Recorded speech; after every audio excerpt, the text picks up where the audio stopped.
Vigilance കോടതി വിധി suspend ചെയ്ത ഹൈക്കോടതി വിധിയെ സമൂഹത്തിലെ പലരും സംശയത്തോടെ കാണുന്നുവെന്ന് പിണറായി വിജയൻ. ജഡ്ജിമാരെ അധിക്ഷേപിക്കരുത്, ഉപയിതായാലും അങ്ങനെ ചെയ്യരുതെന്നും പിണറായി അഭിപ്രായപ്പെട്ടു. സോളാർ കേസിലെ തന്റെ പങ്കാളിത്തം പുറത്തു വരാതിരിക്കാൻ ഉമ്മൻചാണ്ടി എന്ത് നെറികെട്ട കളിയും കളിക്കുമെന്നും പിണറായി പറഞ്ഞു. നമ്മളൊരു ജഡ്ജിയെയും വ്യക്തിപരമായി പറയാൻ പാടില്ല എന്നാണ് സാധാരണ. അത് ഉപയിതായാൽ പോലും പറയാൻ പാടില്ല. അദ്ദേഹം സ്വീകരിക്കേണ്ട നിലപാടുകൾ സാധാരണഗതിയിൽ ഹൈക്കോർട്ടിൻ്റെ അന്തസ്സ് പാലിച്ചുകൊണ്ട് ഉള്ളതാവണം. അതാണ് അതിനകത്ത് ഏറ്റവും ശ്രദ്ധേയമായ കാര്യം. അത് അദ്ദേഹം ശ്രദ്ധിച്ചിട്ടുണ്ടാകുമെന്നാണ് എനിക്ക് തോന്നുന്നത്. അത് ശ്രദ്ധിക്കാതെ ഒരു ജഡ്ജിമെൻറ്റ് വരില്ലല്ലോ. അപ്പോൾ ജഡ്ജിയുടെ വിധിയെപ്പറ്റി എന്താണെന്നുള്ളത് കൃത്യമായിട്ട് പറയാൻ പറ്റില്ല. എന്നാൽ ഒരുപാട് സംശയങ്ങൾ ഇപ്പോൾ വന്നിട്ടുണ്ട്. ആ സംശയമാണ് നിങ്ങൾ ഉന്നയിച്ചത്. ഞാൻ ആ സംശയമായിട്ട് ഉന്നയിക്കുന്നില്ല. പക്ഷേ നിങ്ങളെപ്പോലുള്ള ആളുകൾക്ക് മാത്രമല്ല, സമൂഹത്തിൽ ധാരാളം പേർക്ക് ഈ സംശയം ഉയർന്നു വന്നിട്ടുണ്ട്. മുഖ്യമന്ത്രിക്ക് മറ്റും കോഴ കൊടുത്തത് നിക്ഷേപകരിൽ നിന്നും സ്വീകരിച്ച പണമെന്ന് സരിത. കോഴപ്പണം തിരികെ നൽകാമെന്ന് മുഖ്യമന്ത്രി നേരിട്ട് ഉറപ്പു നൽകിയിരുന്നുവെന്നും സരിത പീപ്പിളിന്റെ അന്യോന്യം പരിപാടിയിൽ. പലയിടത്തും കോൺഗ്രസ് അനുകൂല നിലപാട് സ്വീകരിക്കേണ്ടി വന്നിട്ടുണ്ടെന്നും സരിത പറഞ്ഞു. പ്രദീപ് ഏട്ടനെ നെക്സ്റ്റ് ഡേ തന്നെ വസുദേവ ശർമ്മ, അതായത് സി എമ്മിൻ്റെ പൊളിറ്റിക്കൽ സെക്രട്ടറി, അദ്ദേഹത്തിൻ്റെ വസതിയിലേക്ക് വിളിച്ചു വരുത്തി 5 ലക്ഷം രൂപ കയ്യിൽ കൊടുത്തു. ഫസ്റ്റ് 5 ലക്ഷം രൂപ കൊടുത്തിട്ട് ഇത് ഫെനി ബാലകൃഷ്ണനെ ഏൽപ്പിക്കാനും. ശർമ്മയല്ല, സി എം ആണ് കൊടുത്തത്. തമ്പാനു രവിയാണ് കൊടുത്തത് സി എമ്മിൻ്റെ നിർദ്ദേശപ്രകാരം. അപ്പം തമ്പാനു രവി വസുദേവ ശർമ്മയുടെ ഫ്രണ്ടിൽ വീട്ടിൽ വെച്ച് പ്രദീപ് ഏട്ടന് കൊടുക്കുകയും പ്രദീപ് കുമാർ അത് കൊണ്ടുവന്ന് ഫെനി ബാലകൃഷ്ണനെ ഏൽപ്പിക്കുകയും ചെയ്തു. സോളാർ അഴിമതി വിഷയം ദേശീയതലത്തിൽ കോൺഗ്രസിനെതിരെയുള്ള ആയുധമാക്കാനൊരുങ്ങുകയാണ് BJP. വരുന്ന ബഡ്ജറ്റ് സമ്മേളനത്തിൽ ഉമ്മൻചാണ്ടിക്ക് സംരക്ഷണം നൽകുന്ന ഹൈക്കമാൻഡ് നിലപാട് പാർലമെന്റിൽ ഉന്നയിക്കുമെന്ന് BJP കേന്ദ്ര നേതൃത്വം അറിയിച്ചു. സോളാർ കുംഭകോണത്തിൽ CBI അന്വേഷണം ആവശ്യപ്പെട്ട് കോടതിയെ സമീപിക്കുമെന്ന് BJP നേതാക്കൾ വ്യക്തമാക്കി. ദില്ലിയിൽ വെച്ച് പണം കൈമാറിയെന്ന് സരിത വ്യക്തമാക്കിയതോടെ BJP അനുകൂല സംഘടന നൽകിയ പരാതിയിൽ ദില്ലി പോലീസ് പ്രാഥമിക അന്വേഷണം ആരംഭിച്ചു. വ്യാപമഴിമതിയിൽ BJP മുഖ്യമന്ത്രി ശിവരാജ് സിംഗ് ചൗഹാനെതിരെയും ലളിത് മോദി വിവാദത്തിൽ മധ്യപ്രദേശ് മുഖ്യമന്ത്രി വസുന്ധര രാജെ സിന്ധ്യക്കെതിരെയും നടപടി ആവശ്യപ്പെട്ടാണ് ഇക്കഴിഞ്ഞ പാർലമെന്റ് സമ്മേളനം കോൺഗ്രസ് സ്തംഭിപ്പിച്ചത്. എന്നാൽ കോടികളുടെ സോളാർ കുംഭകോണത്തിൽ മുഖ്യമന്ത്രി ഉമ്മൻചാണ്ടിയെ സംരക്ഷിക്കുന്ന നിലപാടാണ് ഹൈക്കമാൻഡ് സ്വീകരിച്ചത്. സ്വന്തം തട്ടകത്തിൽ അഴിമതിക്കാരനായ നേതാവിനെ സംരക്ഷിക്കുന്ന കോൺഗ്രസ് ഇരട്ടത്താപ്പ് പാർലമെന്റിൽ ചർച്ചയാക്കാൻ ഒരുങ്ങുകയാണ് BJP കേന്ദ്ര നേതൃത്വം. ഇതിന്റെ സൂചനകളും BJP നേതാക്കൾ നൽകി കഴിഞ്ഞു. At the moment, we are demanding the immediate resignation of the Chief Minister, of his whole cabinet. Chandni ചൌക്കിൽ തോമസ് കുരുവിളയ്ക്ക് പണം കൈമാറിയെന്ന് സരിത വെളിപ്പെടുത്തിയതോടെ കത്വാലി പോലീസ് സ്റ്റേഷനിൽ BJP അനുകൂല സംഘടനയായ നവോദയ പരാതി നൽകിയിരുന്നു. ഇതിന്മേൽ പ്രാഥമിക അന്വേഷണം ആരംഭിച്ചതായി ദില്ലി പോലീസ് ഉദ്യോഗസ്ഥർ അറിയിച്ചു. ദില്ലി പോലീസ് കമ്മീഷണർ BS ബസിക്കും പരാതി നൽകിയിട്ടുണ്ട്. അതേസമയം സോളാർ അഴിമതിയിൽ CBI അന്വേഷണം എന്ന ആവശ്യം BJP നേതാവ് O രാജഗോപാൽ കേന്ദ്ര ആഭ്യന്തരമന്ത്രി രാജ്നാഥ് സിംഗിനെ അറിയിച്ചു. ഒരു നിഷ്പക്ഷമായിട്ടുള്ള അന്വേഷണം നടത്താൻ വേണ്ടി CBIയുടെ നേതൃത്വത്തിലുള്ള ഒരു അന്വേഷണം തന്നെ നടക്കണം. സർക്കാർ തയ്യാറാകുന്നില്ലെങ്കിൽ CBI അന്വേഷണവുമായി കോടതിയെ സമീപിക്കുമെന്നും BJP വ്യക്തമാക്കി. വരുന്ന ബഡ്ജറ്റ് സമ്മേളനത്തിലടക്കം കോൺഗ്രസിനെതിരെയുള്ള മൂർച്ചയേറിയ ആയുധമായി സോളാർ വിഷയം ഉയർത്തിക്കാട്ടാൻ തന്നെയാണ് BJP കേന്ദ്ര നേതൃത്വത്തിന്റെ തീരുമാനം.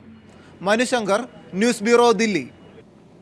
രാഷ്ട്രീയ വിവാദങ്ങൾക്കിടെ UDF യോഗം തിരുവനന്തപുരത്ത് പുരോഗമിക്കുന്നു. സോളാർ കേസിൽ പ്രതിപക്ഷ പ്രക്ഷോഭങ്ങളെ നേരിടാനുള്ള തന്ത്രങ്ങൾക്ക് യോഗം രൂപം നൽകും. K ബാബുവിന്റെ രാജി സംബന്ധിച്ചും ഇന്ന് അന്തിമ തീരുമാനമുണ്ടാകും. വിശദാംശങ്ങളുമായി ദിനകർ ചേരുന്നു. ദിനകർ, രാഷ്ട്രീയ കോലാഹലങ്ങൾക്കിടെയാണ് എന്തായാലും UDF യോഗം ചേരുന്നത്. ഘടകകക്ഷികളടക്കം എടുക്കുന്ന നിലപാടുകൾക്കൊക്കെ ഏത് രീതിയിലായിരിക്കും യോഗത്തിൽ ഉയർന്നു വരുന്ന കാര്യങ്ങൾ? പ്രതീക്ഷ, UDF കക്ഷി നേതാക്കളുടെ യോഗമാണ് ഇപ്പോൾ ക്ലിഫ് ഹൗസിൽ പുരോഗമിക്കുന്നത്. പ്രധാനമായും K ബാബുവിന്റെ രാജിയുമായി ബന്ധപ്പെട്ട വിഷയമാണ് അന്നത്തെ യോഗത്തിൽ ചർച്ചയിൽ ഉയർന്നു വന്നത്. K ബാബുവിന്റെ രാജി അംഗീകരിക്കേണ്ടതില്ല എന്നുള്ള നിലപാടിലാണ് ഇപ്പോൾ കക്ഷി നേതാക്കൾ എത്തിയിട്ടുള്ളത്. കാരണം മുഖ്യമന്ത്രി ഉമ്മൻചാണ്ടി, അതോടൊപ്പം തന്നെ വൈദ്യുതി വകുപ്പ് മന്ത്രി ആര്യാടൻ മുഹമ്മദ് എന്നിവർക്ക് വിജിലൻസ് കോടതി FIR രജിസ്റ്റർ ചെയ്ത് അന്വേഷണം നടത്തണമെന്ന് നിർദ്ദേശിച്ചിരുന്നു. എന്നാൽ ഹൈക്കോടതിയിൽ നിന്നും സ്റ്റേ ലഭിച്ച പശ്ചാത്തലത്തിൽ K ബാബുവിന്റെ രാജി അംഗീകരിക്കേണ്ടതില്ല. കാരണം 3 പേരും മുഖ്യമന്ത്രിയും ഒപ്പം വൈദ്യുതി വകുപ്പ് മന്ത്രിയും രാജിവെക്കാത്ത പശ്ചാത്തലത്തിൽ കെ ബാബു രാജിവെക്കുന്നത് ഗുണകരമാവില്ല. 3 പേർക്കും ഒരേ രീതിയിൽ മുന്നോട്ട് പോകണം എന്ന ഒരു നിലപാടാണ് പൊതുവിൽ സ്വീകരിച്ചിട്ടുള്ളത് എന്നാണ് നമുക്ക് മനസ്സിലാക്കാൻ കഴിയുന്നത്.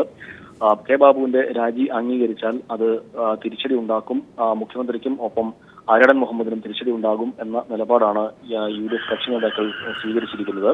അതോടൊപ്പം തന്നെ നിലവിൽ ഉള്ള സാഹചര്യം LDF-ന് അനുകൂലമായിട്ടുള്ള സാഹചര്യം നിലനിൽക്കുന്നുണ്ട് എന്നുള്ള ഒരു വികാരവും യോഗത്തിൽ ഉയർന്നു വന്നിട്ടുണ്ട്. വ്യക്തമാണ്. KG ദിനകറാണ് വിവരങ്ങൾ നൽകിയത്. ഇടവേളയിലേക്ക്. മുഖ്യമന്ത്രി ഉമ്മൻചാണ്ടി AICC സെക്രട്ടറി ദീപക് ബാബറിയുമായി കൂടിക്കാഴ്ച നടത്തി. KPCC ആസ്ഥാനത്ത് UDF യോഗത്തിന് തൊട്ടു മുന്നോടിയായിട്ടായിരുന്നു കൂടിക്കാഴ്ച. കെ ബാബുവിന്റെ രാജി വിഷയവും സോളാർ വിഷയത്തിലെ കോടതി വിധിയും കൂടിക്കാഴ്ചയിൽ ചർച്ചയായി. UDF-ൽ യാതൊരുവിധ പ്രതിസന്ധിയുമില്ലെന്ന് കൂടിക്കാഴ്ച ശേഷം മുഖ്യമന്ത്രി പ്രതികരിച്ചു. ഇടതുമുന്നണിയാണ് പരിഭ്രാന്തിയിൽ. അവര് UDF-ന്റെ ഘടകകക്ഷികളെ കാത്തിരിക്കുകയാണ്. ഞങ്ങൾക്കാരെയും കാത്തിരിക്കേണ്ട കാര്യമില്ല. ഞങ്ങൾ ഒറ്റക്കെട്ടായി മുമ്പോട്ട് പോകും. UDF-ന് തികഞ്ഞ ആത്മവിശ്വാസമാണുള്ളത്. മുഖ്യമന്ത്രി ഉമ്മൻചാണ്ടിയും സരിതയും തമ്മിൽ അടുത്ത ബന്ധം ഉണ്ടായിരുന്നു എന്നതിന്റെ തെളിവുകൾ പീപ്പിൾ TVക്ക്. സരിതയുടെ കൈപ്പടയിലുള്ള അപേക്ഷയിൽ മുഖ്യമന്ത്രിയുടെ ഒപ്പും സീലും EK ബാബുരാജ് എന്ന വ്യക്തിക്ക് വേണ്ടി സരിത എഴുതിയ ശുപാർശ കത്തിലാണ് മുഖ്യമന്ത്രിയുടെ ഒപ്പും സീലും ഉള്ളത്. താൻ എഴുതിയ ശുപാർശ കത്ത് മുഖ്യമന്ത്രിക്ക് നൽകിയതായി സരിത സോളാർ കമ്മീഷനിൽ മൊഴി നൽകുകയും ചെയ്തിരുന്നു. പത്തനംതിട്ട ജില്ലയിലെ ആറന്മുള പഞ്ചായത്തിൽ EK ബാബുരാജിന്റെ ഭാര്യ രത്നമ്മ ബാബുരാജിന് വേണ്ടി സരിത തയ്യാറാക്കിയ അപേക്ഷയിലാണ് മുഖ്യമന്ത്രി ഒപ്പുവച്ചിരിക്കുന്നത്. ദീർഘനാളായി റീസർവേക്ക് അപേക്ഷ നൽകിയിട്ടും നടക്കാതെ വന്ന സാഹചര്യത്തിലാണ് പ്രവാസി കൂടിയായ ബാബുരാജിന് വേണ്ടി സരിത ഇടപെട്ടത്. 10/12/2012 സരിത അപേക്ഷ തയ്യാറാക്കുന്നു. ബാബുരാജിന്റെ ആലപ്പുഴയിലെ 12 സെന്റ് സ്ഥലം റീസർവേ ചെയ്യാനായിരുന്നു അപേക്ഷ. 12/12/2012 മുഖ്യമന്ത്രിയെ നേരിൽ കണ്ട് സരിത അപേക്ഷ നൽകി. മുഖ്യമന്ത്രി അപേക്ഷ ഉടൻ പരിഗണിക്കണമെന്ന് വ്യക്തമാക്കി ആലപ്പുഴ ജില്ലാ കളക്ടർക്ക് കൈമാറി. 13/12/2012 തന്നെ കളക്ടർ അപേക്ഷ സർവേ സൂപ്രണ്ടിന് കൈമാറുന്നു. ഒരാഴ്ചയ്ക്കുള്ളിൽ മുൻഗണനാക്രമം വിട്ട് ബാബുരാജിന് തന്റെ 12 സെന്റ് ഭൂമി റീസർവേ ചെയ്ത് ലഭിക്കുകയും ചെയ്തു. സരിതയെ അറിയുകയില്ല എന്ന മുഖ്യമന്ത്രിയുടെ വാദത്തിനാണ് ഇതോടെ തിരിച്ചടിയാകുന്നത്. റീസർവേ നടത്താൻ താൻ നേരിട്ടാണ് അപേക്ഷ മുഖ്യമന്ത്രിക്ക് നൽകിയതെന്നും ഉടൻ തന്നെ അദ്ദേഹം ഒപ്പുവെച്ച് തന്റെ കയ്യിൽ നൽകിയെന്നും സരിത പറഞ്ഞു. വസ്തു എത്രയും പെട്ടെന്ന് വിറ്റില്ലെങ്കിൽ അവരുടെ കാര്യം പ്രയാസമാകുമെന്നും പറഞ്ഞു. അതേ തുടർന്നാണ് ഞാൻ ഉമ്മൻചാണ്ടി സാറിനെ നേരിട്ട് കണ്ട് എന്റെ കൈപ്പടയിലാണ് ഞാൻ എഴുതിയത്, ഒപ്പ് മാത്രമാണ് ഈ രത്നമ്മ ബാബുരാജിന്റെ ഉള്ളത്. ഞാൻ അദ്ദേഹത്തോട് നേരിട്ട് കാര്യം ധരിപ്പിക്കുകയും അദ്ദേഹം അപ്പോൾ തന്നെ ആ അപേക്ഷയ്ക്കകത്ത് ഒപ്പിട്ട് തരികയും നേരെ എന്റെ കയ്യിൽ തന്നിട്ട് ആലപ്പുഴ കളക്ടറെ നേരിട്ട് ചെന്ന് കാണാൻ പറയുകയും ചെയ്യുകയാണ് ഉണ്ടായത്. തനിക്ക് സരിതയുമായി ബന്ധമുണ്ട് എന്നതിന് എന്തെങ്കിലും തെളിവുണ്ടോ എന്ന് മുഖ്യമന്ത്രി ചോദിച്ച പശ്ചാത്തലത്തിലാണ് കത്ത് പുറത്തു വന്നത്. അപേക്ഷയിലുള്ള കൈപ്പട തന്റേതാണെന്ന് തെളിയിക്കാൻ ഏതറ്റം വരെ പോകാനും താൻ തയ്യാറാണെന്നും സരിത വ്യക്തമാക്കി. KG ദിനകർ, തിരുവനന്തപുരം. സരിതയുടെ കത്ത് സ്ഥിരീകരിക്കുന്ന ബാബുരാജിന്റെ സംഭാഷണം പീപ്പിൾ TV പുറത്തുവിട്ടു. ഒരു ദിവസം സരിത ഇവിടെ വന്ന് പറഞ്ഞാൽ അടൂർ പ്രകാശനൊക്കെ പോകേണ്ട നമുക്ക് നേരെ മുഖ്യമന്ത്രിയുടെ കൊടുത്തു. ഞാൻ സംസാരിക്കുന്നു മുഖ്യമന്ത്രിയുടെ. സരിത സ്വന്തം കൈപ്പടയിൽ എഴുതി ഇത് ഇവിടെ വന്നിരുന്ന് എഴുതി ഞാൻ ഒപ്പിട്ട് കൊടുത്തു. ഇതിനകത്ത് എനിക്ക് മനസ്സിലാകുന്ന ഈ അപേക്ഷ കൊടുക്കാനുള്ള ചെല്ലാൻ പോലും വാങ്ങിച്ചുകൊണ്ടാണ് വന്നവിടെ. ഇല്ലെങ്കിൽ ആ നമ്പർ ഇടാൻ ഒക്കത്തില്ല ഇവിടെ. അങ്ങനെ അത് കൊടുത്തു. 2 ദിവസം കഴിഞ്ഞപ്പോൾ എന്നെ വിജു രാധാകൃഷ്ണൻ വിളിച്ച് പറഞ്ഞു, ബാബുരാജ് സാറേ ഇതിങ്ങനെ ശരിയായിട്ടുണ്ട്, മുഖ്യമന്ത്രി കളക്ടർക്ക് എഴുതിയിട്ടുണ്ട്. കളക്ടർ തഹസിൽദാരെ വിളിച്ച് പറഞ്ഞു. ഞാൻ ചോദിച്ചു ഏത് തഹസിൽദാരാണ്? അതൊരു സ്ത്രീയാണ്, അവിടെ നിന്ന് അന്വേഷിക്കാൻ ഈ പേരറിയാമോ? ഞാൻ ചെന്ന് ചോദിച്ചു പിന്നീടാണെന്ന് പറഞ്ഞു. ഞാൻ ചെന്ന് കണ്ടപ്പോൾ അവർ ഉടനെ തന്നെ ഫയൽ വരുത്തി. File was on her table. മനസ്സിലായി. അങ്ങനെ അത്ര പ്രധാനപ്പെട്ട കേസൊന്നുമില്ല. 4 മാസം കഴിഞ്ഞ് ഞാൻ ഇപ്പം തന്നെ 2 മാസം ഞാൻ കാത്തിരുന്നിട്ട് അത് പോകുന്നതിന്. അങ്ങനെ അപ്പം തന്നെ ഒരു ഓർഡർ ഇട്ട് പിറ്റേ ദിവസം മറ്റേ അളന്നു തരികയും ചെയ്തു. ഒരു താമസം ഉണ്ടായില്ല. മുഖ്യമന്ത്രി ഉമ്മൻചാണ്ടിയെ സോളാർ കമ്മീഷൻ വീണ്ടും വിസ്തരിക്കണമെന്ന ആവശ്യം ഉയരുന്നു. മുഖ്യമന്ത്രിയുടെ 14 മണിക്കൂർ നീണ്ട മൊഴിയുടെ വൈരുദ്ധ്യങ്ങൾ സരിത കമ്മീഷൻ നൽകിയ മൊഴിയോടെ പുറത്തു വന്ന സാഹചര്യത്തിലാണിത്. സലീം രാജിന്റെ ഫോൺ വിളിയുടെ വിശദാംശങ്ങൾ പുറത്തുവിടാതിരുന്നതിനു പിന്നിലും മുഖ്യമന്ത്രി തന്നെയാണെന്ന് വ്യക്തമായി കഴിഞ്ഞു. ടീം സോളാറിനെയോ സരിതയോ തനിക്ക് പരിചയമില്ലെന്നായിരുന്നു മുഖ്യമന്ത്രി ആദ്യം പറഞ്ഞിരുന്നത്. ഇത് തന്നെ കമ്മീഷൻ മൊഴിയെടുപ്പിലും മുഖ്യമന്ത്രി ആവർത്തിച്ചു. എന്നാൽ മൊഴിയുടെ 25-ാം പേജിലേക്ക് എത്തുമ്പോൾ സരിതയെ നേരത്തെ കണ്ടിരുന്നതായി മുഖ്യമന്ത്രി പറയുന്നുണ്ട്. All India lawyers union Kerala ഘടകം സെക്രട്ടറി അഡ്വക്കേറ്റ് ബി രാജേന്ദ്രൻ മുഖ്യമന്ത്രി തന്നെ സമ്മതിച്ചു. 2012 ജൂലൈ മാസം 9-ാം തീയതി രാത്രിയിൽ മല്ലേലി ശ്രീധരൻ നായർ എന്നെ വന്ന് കണ്ടു. ADGP ഹേമേന്ദ്രൻ കമ്മീഷൻ മുമ്പാകെ പറഞ്ഞു. അന്നേ ദിവസം ടെന്നി ജോപ്പനും അതോടൊപ്പം തന്നെ സരിതാ നായരും ശ്രീധരൻ നായരും സെക്രട്ടേറിയറ്റിലുണ്ട്. മുഖ്യമന്ത്രി തന്നെ കമ്മീഷൻ മുമ്പാകെ സമ്മതിച്ചു. അന്നേ ദിവസം ടീം സോളാറിൻ്റെ ഒരു ചെക്ക് 2 ലക്ഷം രൂപയുടെ എനിക്ക് കിട്ടി. ഇത് മാത്രം മതിയല്ലോ മുഖ്യമന്ത്രി കളവ് പറഞ്ഞ് തെളിയിക്കാൻ. സലിം രാജിന്റെ ടെലിഫോൺ രേഖകൾ പുറത്തു വന്നാൽ വെട്ടിലാകുമെന്നറിയാവുന്നതിനാൽ മുഖ്യമന്ത്രി തന്നെയാണ് AG വഴി ഈ നീക്കവും തടഞ്ഞത്. സലിം രാജിനെ വിസ്തരിച്ചപ്പോൾ ഞാൻ വളരെ കൃത്യമായി ചോദിച്ചു, ഈ ടെലിഫോൺ രേഖ പുറത്തു കൊടുക്കുന്നതിൽ നിങ്ങൾക്ക് വിരോധമുണ്ടായിരുന്നില്ല? ഒരു വിരോധമില്ല. സലിം രാജിന് ആക്ഷേപമില്ലെങ്കിൽ പിന്നെ ആരെ ആക്ഷേപം? ആ ഫോണിലൂടെ സംസാരിച്ച മുഖ്യമന്ത്രി സരിതയുമായി സംസാരിച്ച വിവരം വരും, ബിജു രാധാകൃഷ്ണനുമായി സംസാരിച്ച വിവരം വരും. തമ്പാനൂർ രവിയുടെ ഫോൺ കോൾ വിവരം പുറത്തു വന്നതോടെ സരിത പറയുന്നതാണ് ശരിയെന്ന് വ്യക്തമായ സാഹചര്യത്തിൽ മുഖ്യമന്ത്രിയെ വീണ്ടും വിസ്തരിക്കണമെന്ന ആവശ്യം ശക്തമാവുകയാണ്. News bureau, Kochi. കതിരൂർ മനോജ് വധക്കേസിൽ CPM ജില്ലാ സെക്രട്ടറി P. ജയരാജന്റെ മുൻകൂർ ജാമ്യാപേക്ഷ തലശ്ശേരി ജില്ലാ സെഷൻസ് കോടതി തള്ളി. നീതിക്ക് വേണ്ടി ഹൈക്കോടതിയെ സമീപിക്കുമെന്ന് CPIM. വിശദാംശങ്ങളുമായി ജോഷില ചേരുന്നു. ജോഷില, കോടതി തള്ളിയ സാഹചര്യം, മുൻകൂർ ജാമ്യാപേക്ഷ തള്ളിയ സാഹചര്യം, ഒപ്പം തന്നെ ഹൈക്കോടതി എപ്പോഴായിരിക്കും സമീപിക്കുക?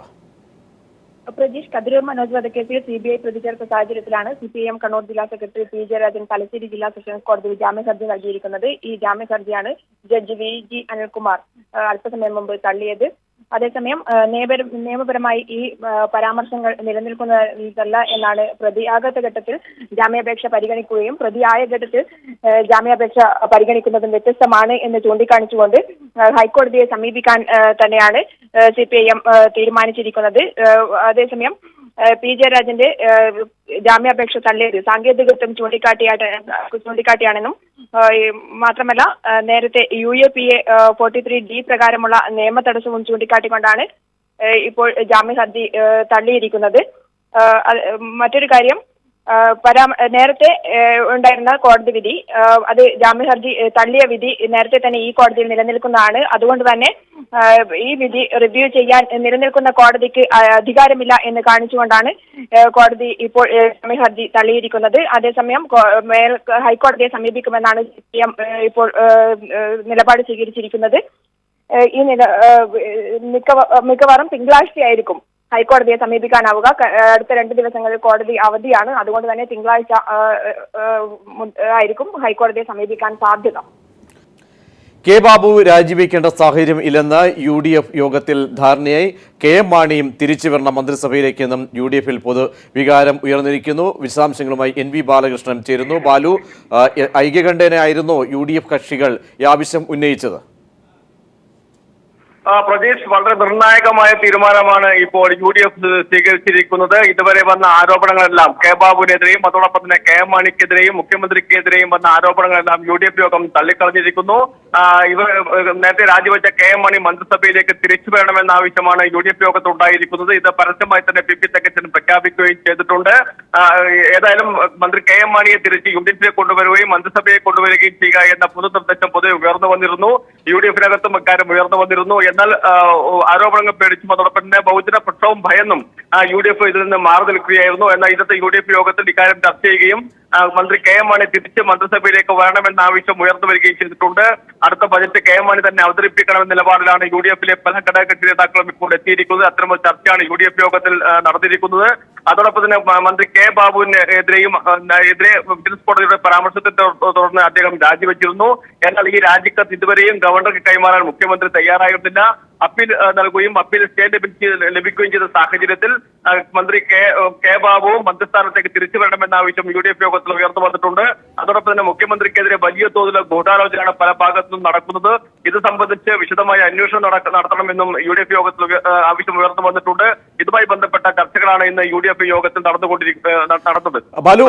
ബാലു, വളരെ സുപ്രധാനമായ ഒരു പക്ഷേ കാണേണ്ടത് KM മാണി കൂടി തിരിച്ചു വരണമെന്ന സാഹചര്യങ്ങളെല്ലാം തന്നെ വിലയിരുത്തിയ ശേഷമാണോ UDFിലെ കക്ഷി നേതാക്കൾ ഇങ്ങനെ ഒരു ആവശ്യം മുന്നോട്ട് വയ്ക്കുന്നത്? കാരണം കോടതിയുടെ പരിഗണനയിലിരിക്കുന്ന വിഷയം അന്തിമമായി അല്ലെങ്കിൽ കോടതി പറഞ്ഞ പരാമർശങ്ങൾക്കൊന്നും തന്നെ ഒരു തീർപ്പിലേക്ക് എത്തിയിട്ടില്ല. ആ സാഹചര്യത്തിലൊക്കെ മാണി തിരികെ വരണം എന്ന് പറയുന്നതിലെ യുക്തിയില്ലായ്മ, ഇതൊക്കെ ബോധ്യപ്പെട്ടുകൊണ്ടാണോ ഇങ്ങനെ ഒരു തീരുമാനം? പ്രധാനമായും ഘടകകക്ഷികൾ മുന്നോട്ട് വെച്ച കാര്യങ്ങൾ എങ്ങനെയായിരുന്നു? പ്രതീക്ഷ ഏറ്റവും പ്രധാനപ്പെട്ട തീരുമാനം എന്നത് കെ എം മാണിക്കെതിരെയും മന്ത്രി കെ ബാബുവിനെതിരെയും അതോടൊപ്പം തന്നെ മുഖ്യമന്ത്രിക്കെതിരെയും തൃശൂർ വിജിലൻസ് കോടതിയുടെ ഉത്തരവ് സ്റ്റേ ചെയ്യുക മാത്രമാണ് ഹൈക്കോടതി ചെയ്തിരിക്കുന്നത്. ഈ ഉത്തരവുകളൊന്നും ഇതുവരെ റദ്ദ് ചെയ്തിട്ടില്ല.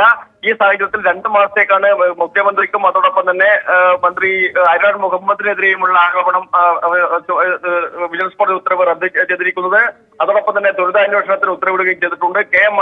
കെ ബാബുവിനെതിരെയുള്ള ആരോപണവും ഹൈക്കോടതി റദ്ദ് ചെയ്തിട്ടില്ല. ഇപ്പോൾ ത്വരിതാന്വേഷണം നടന്നുകൊണ്ടിരിക്കുകയാണ്. 10 ദിവസത്തിനകം ത്വരിതാന്വേഷണ റിപ്പോർട്ട് കോടതിയിൽ സമർപ്പിക്കേണ്ടതുണ്ട്. അതോടൊപ്പം തന്നെ കെ എം മാണിക്കെതിരെ കെ എം മാണി ഇതിനു മുമ്പ് തന്നെ രാജിവെക്കുകയും ചെയ്തിട്ടുണ്ട്. എന്നാൽ ഇതെല്ലാം മാറ്റിവെച്ചുകൊണ്ട് ഇതെല്ലാം പരിഗണിക്കാതെയാണ് വീണ്ടും മന്ത്രിമാരെല്ലാം തിരിച്ച് UDF-ലേക്ക് വരണമെന്ന നിലപാടിലേക്ക് UDF യോഗം എത്തിയിരിക്കുന്നത്. UDF ഘടകകക്ഷികൾ ഇതുമായി ബന്ധപ്പെട്ട എതിർ ശബ്ദങ്ങളൊന്നും UDF യോഗത്തിന് ഉയർത്തിയിട്ടില്ല എന്നാണ് നമുക്ക് ലഭിക്കുന്ന പ്രാഥമിക വിവരം. ബാലു, അവിടെ പൂർണ്ണ മെറിറ്റിലേക്ക് ബാബുവിന്റെ കാര്യത്തിൽ അല്ലെങ്കിൽ അതിന്റെ 2 മാസത്തേക്ക് സ്റ്റേ എന്ന തരത്തിലേക്കാണ് മാത്രം പോയിരിക്കുന്നത്. അതിന്റെ പൂർണ്ണ മെറിറ്റ് സംബന്ധിച്ചുള്ള കാര്യങ്ങൾ അന്വേഷണമൊക്കെ നടക്കുന്ന സാഹചര്യങ്ങളിലേക്ക് മാത്രം പോകുന്നു. മാത്രവുമല്ല കെ എം മാണിയുടെ കാര്യത്തിൽ ഇതൊക്കെ പെട്ടെന്ന് കെ എം മാണിയെ കൊണ്ടുവരിക, ബഡ്ജറ്റ് അവതരിപ്പിക്കുക, ഇതൊക്കെ വരാൻ പോകുന്ന അല്ലെങ്കിൽ പ്രതിഷേധമടക്കം നിലനിൽക്കുന്ന സാഹചര്യത്തിൽ ഇതൊക്കെ ഉൾക്കൊണ്ടുകൊണ്ട് തന്നെയാണോ ഏതെങ്കിലും ഒരു കക്ഷികളെങ്കിലും എതിരഭിപ്രായം ഉന്നയിക്കുകയുണ്ടായോ യോഗത്തിൽ? ലീഗ് അടക്കം സ്വീകരിച്ച നിലപാട്? പ്രതീഷ്, കെ എം മാണി ശക്തമായ സമ്മർദ്ദമാണ് UDF-ന് മുകളിൽ ചെലുത്തിക്കൊണ്ടിരിക്കുന്നത്. കെ എം മാണി BJP അഖിലേന്ത്യാ അധ്യക്ഷൻ അമിത്ഷായുമായി കൂടിക്കാഴ്ച നടത്തുമെന്ന് പ്രഖ്യാപിച്ചിട്ടുണ്ട്. അമിത്ഷാ അടുത്ത ദിവസം കോട്ടയത്ത് വരുന്നു. കോട്ടയം ഗസ്റ്റ് ഹൗസിൽ വെച്ച് കൂടിക്കാഴ്ച നടത്തുമോ എന്ന് കെ എം മാണിയോട് മാധ്യമപ്രവർത്തകർ ചോദിച്ചിരുന്നു. എന്നാൽ കണ്ടാൽ സംസാരിക്കുന്ന നിലപാടാണ് ഇക്കാര്യത്തിൽ നേരത്തെ കെ എം മാണി സ്വീകരിക്കുകയും ചെയ്തത്. ഏതായാലും BJP-യുമായി അടുക്കുന്നു എന്ന തോന്നലുണ്ടാക്കി UDF-ന് സമ്മർദ്ദം ചെലുത്തുക എന്ന തന്ത്രമാണ് കെ എം മാണി ഇതുവരെ സ്വീകരിച്ചിരിക്കുന്നത്. ഈ കെ എം മാണിയുടെ ഈ തന്ത്രത്തിന്, ഈ സമ്മർദ്ദത്തിന് UDF വഴങ്ങി എന്നതാണ് ഇന്നത്തെ UDF യോഗത്തിന്റെ പ്രധാനപ്പെട്ട തീരുമാനം മനസ്സിലാക്കുന്നത്. അതോടൊപ്പം തന്നെ കെ എം മാണിയെ UDF-ലേക്ക് അല്ലെ മന്ത്രിസഭയിലേക്ക് തിരിച്ചു കൊണ്ടുവരുന്ന സാഹചര്യത്തിൽ സ്വാഭാവികമായും മന്ത്രി കെ ബാബുവിനെതിരെയുള്ള രാജ്യം സ്വീകരിക്കാൻ കഴിയില്ല. കെ ബാബുവിന്റെ രാജ്യം സ്വീകരിച്ചു കഴിഞ്ഞാൽ സ്വാഭാവികമായും അത് ആര്യാടൻ മുഹമ്മദിനെതിരെയും മുഖ്യമന്ത്രിയും രാജിവെക്കേണ്ടി വരും. ഈ 2 പേർക്കെതിരെയും തൃശൂർ വിജിലൻസ് കോടതിയുടെ ഉത്തരവുണ്ട്. ഇത് 2 മാസത്തേക്ക് സ്റ്റേ ചെയ്യുകയാണ് ചെയ്തത്. ഇതേ സാഹചര്യം തന്നെയാണ് കെ ബാബുവെ സംബന്ധിച്ചുമുള്ളത്. കെ ബാബുവിന്റെ അതായത് ബാലു ഇന്ന് അല്ലെ കഴിഞ്ഞ ദിവസം ബാബുവുമായി സംസാരിച്ചപ്പോൾ മാധ്യമപ്രവർത്തകർ ബാബുവിനോടൊപ്പം ഒപ്പം തന്നെ ആര്യാടൻ മുഹമ്മദ് 2 പേരെയും ചേർത്ത് സംസാരിക്കുമ്പോൾ തന്നെ ബാബു മാധ്യമങ്ങളോട് പറയുന്നുണ്ട് എന്തായാലും താൻ തിരിച്ച് വരുന്ന ഒരു സാഹചര്യം ഇല്ല എന്ന് വ്യക്തമാകുന്നു. ആ നിലപാട് ബാബു സ്വീകരിച്ചാൽ സ്വാഭാവികമായും ധാർമ്മികതയുടെ അംശം എന്ന തലത്തിൽ 2 ദിശയിൽ വ്യാഖ്യാനിക്കപ്പെടേണ്ടി വരും. ഉമ്മൻചാണ്ടിയുടെ കാര്യത്തിലും ആര്യാടൻ്റെ കാര്യത്തിലും. ഇതാണോ ബാബുവിനെ പെട്ടെന്ന് തന്നെ മടക്കി കൊണ്ടുവരുവാൻ തീരുമാനത്തിലേക്ക് ഒരു പക്ഷേ പോകേണ്ടി വരുന്നത്? ബാബുവിന്റെ കാര്യം കേന്ദ്രീകരിച്ചാൽ മാണിയുടെയിലേക്ക് പിന്നീട് വരാം. പ്രതീഷ്, തീർച്ചയായും അത് തന്നെയാണ്. കഴിഞ്ഞ ദിവസം കെ ബാബു മാധ്യമപ്രവർത്തകരെ കണ്ടപ്പോൾ അദ്ദേഹം പറഞ്ഞിരിക്കുന്നത് പ്രധാനമായും വിജിലൻസ് കോടതിയുടെ ഉത്തരവിന്റെ പകർപ്പ് ലഭിക്കുന്നതിന് മുമ്പ് തന്നെയാണ് താൻ രാജിവെച്ചത്. മാധ്യമ വാർത്തകളുടെയും ചില SMS സന്ദേശങ്ങളുടെയും അടിസ്ഥാനത്തിലാണ് അത്തരമൊരു തീരുമാനമെടുത്തത്. അന്ന് ഈ വിജിലൻസ് കോടതിയുടെ ഉത്തരവിൽ തനിക്കെതിരെ പരാമർശമില്ലായിരുന്നു. എന്നിട്ടും ഞാൻ രാജിവെച്ചു. ആ രാജിയിൽ ഇപ്പോൾ ഞാൻ ഉറച്ചു നിൽക്കുന്നുണ്ട്. പക്ഷെ പുതിയ സാഹചര്യത്തിൽ ഇത് എന്ത് ചെയ്യണമെന്നത് സംബന്ധിച്ച് ഘടകകക്ഷി നേതാക്കളുമായും കോൺഗ്രസിലെ മുതിർന്ന നേതാക്കളുമായും ചർച്ച നടത്തും എന്ന് അദ്ദേഹം പറയുകയുണ്ടായി. അന്ന് തന്നെ കെ ബാബുവിന് മനംമാറ്റമുണ്ട് എന്ന രൂപത്തിൽ മാധ്യമങ്ങൾ വാർത്ത നൽകുകയും ചെയ്തിരുന്നു. സ്വാഭാവികമായും അതിലേക്കാണ് കാര്യങ്ങൾ നീങ്ങുന്നത്. കെ ബാബുവിന്റെ രാജി സ്വീകരിച്ചു കഴിഞ്ഞാൽ തൊട്ടടുത്ത് തന്നെ ആര്യാടൻ മുഹമ്മദും അതോടൊപ്പം മുഖ്യമന്ത്രി മടങ്ങിയെത്താൻ ഇപ്പോൾ രാഷ്ട്രീയ നിരീക്ഷകൻ ജേക്കബ് ജോർജ് ചേരുന്നു. ജേക്കബ് ജോർജ്, ഒരുപക്ഷെ പ്രതീക്ഷിച്ചതായിരുന്നോ UDF യോഗത്തിൽ ഇങ്ങനെ ഒരു ധാരണ ഉണ്ടാകുമെന്ന്? കാരണം ബാബു തിരികെ എത്തുക, അതിനേക്കാൾ ഉപരി കെ എം മാണി കൂടി മന്ത്രിസഭയിലേക്ക് മടങ്ങിയെത്തണം എന്ന ഒരു പൊതുവികാരത്തിലേക്ക് UDF പോകുന്നുണ്ടെങ്കിൽ, കാരണം കെ എം മാണി നടത്തുന്ന നീക്കങ്ങൾ അടക്കം നമ്മുടെ മുന്നിലുണ്ട്. BJP അമിത്ഷായുമായിട്ടടക്കം ചർച്ചകൾക്ക് ഉള്ള ശ്രമങ്ങൾ നടത്തുന്നു. ഇതൊക്കെ നിലനിൽക്കെ UDF ഇങ്ങനൊരു തീരുമാനം, UDF-ന്റെ ഭാഗത്തുനിന്ന് മാണിയുടേതടക്കമുള്ള പേരുകൾ മുന്നോട്ട് വെച്ചൊരു ഇങ്ങനെ ഒരു തീരുമാനത്തിലേക്ക് എത്തുമെന്ന് പ്രതീക്ഷിച്ചിരുന്നുവോ?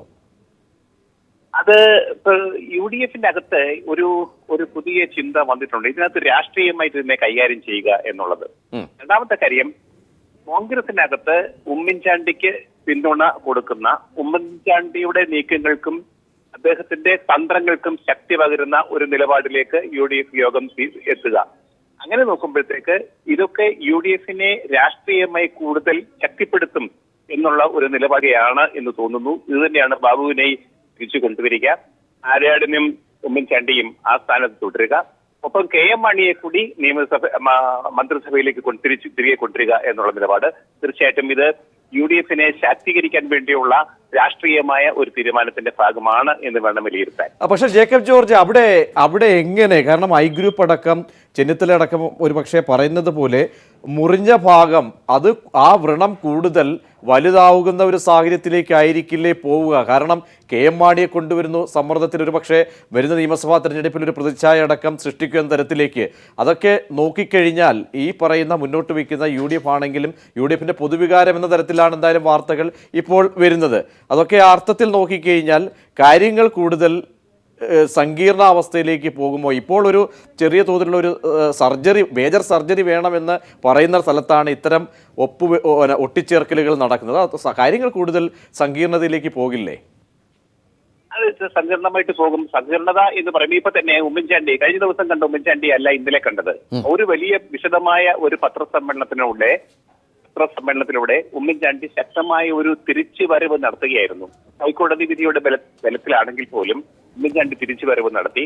അപ്പോൾ സ്വാഭാവികമായിട്ടും UDF-നെ ഐക്യപ്പെടുത്തുകയും KM മാണിയെ തിരിച്ചു കൊണ്ടുവരികയും ചെയ്യുന്നതിലൂടെ തങ്ങളുടെ ഭാഗത്ത് തെറ്റില്ല, ഇതൊക്കെ ജുഡീഷ്യറിക്ക് പറ്റിയ പിഴവാണ്, അല്ലെങ്കിൽ ജുഡീഷ്യറിയെ തെറ്റിദ്ധരിപ്പിച്ചുണ്ടായ വിധിയാണ് എന്ന ഒരു നിലപാടിലേക്ക് ജേക്കബ് ജോർജ് താങ്കളിലേക്ക് മടങ്ങിയെത്തിയപ്പോൾ ശ്രീരാമകൃഷ്ണൻ ചേരുന്നു. ശ്രീരാമകൃഷ്ണൻ ഒരുപക്ഷെ താങ്കൾ ശ്രമിച്ചു കാണും വാർത്ത, UDF-ൽ പൊതു തീരുമാനം വന്നിരിക്കുന്നു, ബാബു മടങ്ങിയെത്തുക, രാജിവെക്കേണ്ട സാഹചര്യമില്ല, അതിനേക്കാൾ ഉപരി KM മാണി കൂടി മന്ത്രിസഭയിലേക്ക് മടങ്ങി വരണം. ലീഗിൻ്റെ അടക്കമുള്ള വലിയ കക്ഷികളുടെയൊക്കെ തന്നെ പൊതുവായ ഒരു വികാരമാണ് ഇപ്പോൾ പുറത്തു വരുന്നത്. എങ്ങനെ കാണേണ്ടി വരും? കാരണം UDF-നെ ശക്തിപ്പെടുത്തേണ്ട ഒരു സാഹചര്യം ആ നിലയ്ക്ക് പോയാൽ മാത്രമേ കഴിയൂ എന്നും UDF യോഗം വിലയിരുത്തുന്നു. UDF യോഗം അങ്ങനെ വിലയിരുത്തുന്നതിൽ അസ്വാഭാവികമായി എന്തെങ്കിലും ഉണ്ടെന്ന് ഞാൻ കരുതുന്നില്ല. കാരണം ഈ കാര്യങ്ങളെ ആകെ മാനിപ്പുലേറ്റ് ചെയ്ത് ഇല്ലായ്മ ചെയ്യാനുള്ള എല്ലാ ഗൂഢനീക്കങ്ങൾക്കും കഴിഞ്ഞ ഏതാനും ദിവസങ്ങളായിട്ട് UDF നേതാക്കന്മാർ ഇടപെട്ടുകൊണ്ടിരിക്കും. ഇത്തരം ഒരു കേസ് തന്നെ തേച്ചുമാച്ച് കളയാൻ ആവശ്യം നീക്കങ്ങൾ വിശദാംശങ്ങളാണ് കഴിഞ്ഞ ദിവസം പുറത്തു വന്നത്. ഇവിടെ ഒരേ ന്യായാധിപന്റെ മുന്നിൽ നിരന്തരമായിട്ട് കാര്യങ്ങൾ വരുന്നു, അദ്ദേഹം ഒരേ തരത്തിലുള്ള നിലപാടുകൾ സ്വീകരിക്കുന്നു എന്നതും ഇന്ന് സമൂഹത്തിൽ വളരെ ശ്രദ്ധേയമായ ഒരു വസ്തുതയായി മാറിയിരിക്കുകയാണ്. അദ്ദേഹത്തിന്റെ ന്യായങ്ങളും നീതി വ്യവസ്ഥയോടുള്ള ബഹുമാനവും എന്തു തന്നെ ആയാലും പൊതുസമൂഹത്തിന് മുന്നിൽ ഇത് സംശയം ജനിപ്പിക്കുന്ന നിലയിലാണെന്നുള്ള മാധ്യമ വാർത്ത വന്നിട്ടുണ്ട്. അതുകൊണ്ട് അത്തരമൊരു വിധികൾ സമ്പാദിച്ച് കൃത്രിമമായി ഉള്ള ഇല്ലാതാക്കാൻ നടത്തുന്ന നീക്കങ്ങളാണെന്ന് സാമാന്യ ബുദ്ധിയുള്ള മനസ്സിലാക്കുന്ന നിലയിലാണ് കാര്യങ്ങൾ കഴിഞ്ഞ 2-3 ദിവസമായി ഡെവലപ്പ് ചെയ്തിട്ടുള്ളത്. ഇതിപ്പം 2 മന്ത്രിമാർ രാജിവെച്ച പശ്ചാത്തലത്തിൽ അത് ന്യായ നിലപാട് മുഖ്യമന്ത്രിക്കും ശ്രീ ആര്യാടൻ മുഹമ്മദിനും രാജിവെക്കുന്ന മറ്റൊരു ഇല്ല. അപ്പോ അവരുടെ രാജിയിൽ നിന്ന് രക്ഷപ്പെടാൻ പഴയ രാജി കൂടി ഇല്ലാതാക്കുക എന്നുള്ള തന്ത്രം മാത്രമേ ഇനി സാധിക്കുകയുള്ളൂ. പക്ഷേ ശ്രീരാമകൃഷ്ണൻ, കഴിഞ്ഞ ദിവസത്തെ കോടതി വിധിയിലൂടെ ഉമ്മൻചാണ്ടി കഴിഞ്ഞ ദിവസത്തെ ഉച്ചവരെ കാര്യങ്ങളെല്ലാം തൻ്റെ കൈവശം നിന്നും പോകുന്നു, കാൽക്കീഴിലെ മണ്ണ് ഒലിച്ചു പോകുന്നു എന്ന് കണ്ട ഉമ്മൻചാണ്ടി കോടതി വിധിയിലൂടെ എന്തായാലും കൂടുതൽ ശക്തി ആർജിക്കുന്ന തരത്തിലേക്ക് പോയി എന്ന് പല മാധ്യമ നിരീക്ഷകരടക്കം പറയുന്നുണ്ട്. ജേക്കബ് ജോർജ് അടക്കം പ്രകടിപ്പിച്ച ഒരു വികാരം അതാണ്. ആ ഘട്ടത്തിൽ എന്തായാലും തെരഞ്ഞെടുപ്പ് വരുന്നു, ഒരു അഴിച്ചുപണി, ഒരു മുഖമിനിക്കൽ എന്ന തലത്തിൽ ഒരു അവസ്ഥകൾ എന്തായാലും മാറേണ്ട സാഹചര്യം കൂടിയുണ്ട്. ഇങ്ങനെയുള്ള ഒരു ഇടപെടലിലൂടെ എത്രത്തോളം ഈ പറയുന്ന കാര്യങ്ങളെ മുന്നോട്ട് കൊണ്ടുപോകാൻ കഴിയും? ഇങ്ങനെ ഒരു പൊതുവികാരം ശരിയാണോ? ഈ നിരീക്ഷകരടക്കം പ്രകടിപ്പിക്കുന്ന ഉമ്മൻചാണ്ടിയുടെ ഒരു തിരിച്ചുവരവ് ഉണർവ് നേടിയിരിക്കുന്നു, ആ ഒരു നിലയ്ക്കുള്ള വ്യാഖ്യാനങ്ങളൊക്കെ ഇന്നത്തെ UDF-ന്റെ തീരുമാനവുമായി ചേർത്ത് വായിക്കുമ്പോൾ വിജിലൻസ് കോടതിയുടെ കമന്റുകളുടെ അടിസ്ഥാനത്തിൽ മാത്രമാണ് മുഖ്യമന്ത്രി രാജിവെക്കേണ്ടത് എന്ന് പറയുന്നത് തന്നെ യുക്തിരഹിതമാണ്. ഇവിടെ മുഖ്യമന്ത്രിയുമായും അദ്ദേഹത്തിന്റെ സഹപ്രവർത്തകരുമായും ബന്ധപ്പെട്ട് നേരത്തെ ഉയർന്നു വന്നിരുന്ന ആക്ഷേപങ്ങളും വിമർശനങ്ങളും ആരോപണങ്ങളും എല്ലാം അക്ഷരാർത്ഥത്തിൽ ശരിവെക്കുന്ന വസ്തുതകൾ പുറത്തു വന്നിരിക്കുകയാണ്. FIR രജിസ്റ്റർ ചെയ്യാനുള്ള പ്രാഥമികമായ മര്യാദ എന്ന് പറയുന്നത് കോഴ കൊടുത്തതുമായി ബന്ധപ്പെട്ടതിന്റെ വിശദാംശങ്ങളും സമയവും സാക്ഷികളുമായ കാര്യങ്ങൾ പുറത്തു വന്നാൽ FIR രജിസ്റ്റർ ചെയ്യണം. അപ്പൊ അന്വേഷണം നടത്തുക എന്നത് കോടതിയുമായി മാത്രം ബന്ധപ്പെട്ടൊരു കാര്യമല്ല. സമൂഹത്തിൽ നിലനിൽക്കുന്ന ജനാധിപത്യ മര്യാദയുടെയും ധാർമ്മികതയുടെയും ഒരു ശതമാനം അംഗീകരിക്കുന്നുണ്ടെങ്കിൽ അത് അംഗീകരിച്ച് ഒരു നിലപാട് സ്വീകരിക്കാൻ തയ്യാറാവുകയാണ് വേണ്ടത്. വിജിലൻസ് കോടതി ഇങ്ങനെ പറഞ്ഞു, അതുകൊണ്ടാണ് രാജിവെക്കേണ്ടത്. അത് ഞങ്ങൾ ഇന്നയാളെ കൊണ്ട് മാറ്റി പറയിപ്പിച്ചു, അതുകൊണ്ട് പ്രശ്നം തീർന്നു എന്ന് വരുത്തി തീർക്കാൻ വേണ്ടിയുള്ള ശ്രമം നടക്കുന്നു എന്ന് വിജിലൻസ് കോടതിയുടെ കമന്റ് വന്ന അതേ ദിവസം തന്നെ പല നിയമവിദഗ്ധന്മാരും പറഞ്ഞിരുന്നു. അപ്പൊ നിയമപരമായിട്ടുള്ള ഒരു സംരക്ഷണവും ഇതിന്റെ ഭാഗമായി ലഭിച്ചു എന്ന് പറയുന്നതിൽ യാതൊരു ന്യായവുമില്ല. നിയമത്തെ മറികടക്കാനുള്ള ഗൂഢാലോചനയാണ് ഇവിടെ നടന്നുകൊണ്ടിരിക്കുന്നത്. മാണിയുടെ കാര്യത്തിൽ സ്വീകരിക്കുന്ന ഈ ഒരു തത്രപ്പാട്, കാരണം കെ എം മാണിയെ കൊണ്ട് തന്നെ എന്തായാലും ബജറ്റ് അവതരിപ്പിക്കണം. കെ എം മാണി ഇന്നിപ്പോൾ അമിത്ഷായുമായി കൂടിക്കാഴ്ച നടത്താനുള്ള ഒരു സാഹചര്യം കൂടി ഉരുത്തിരിയുന്നു. ഈ അർത്ഥത്തിലൊക്കെ ഇത്തരം സാഹചര്യങ്ങൾ നോക്കുമ്പോൾ ഒരു സമ്മർദ്ദം UDF-ലേക്ക് വരുന്നുണ്ടോ? ഈ കെ എം മാണി പുറത്തുപോയി അല്ലെങ്കിൽ ഇപ്പോൾ മാണി ഗ്രൂപ്പ് നടത്തുന്ന ഇത്തരത്തിലുള്ള ഒരു വിരട്ടൽ തന്ത്രങ്ങൾ, ഇതൊക്കെ ആ അർത്ഥത്തിൽ നോക്കുമ്പോൾ എങ്ങനെ നോക്കേണ്ടി വരും?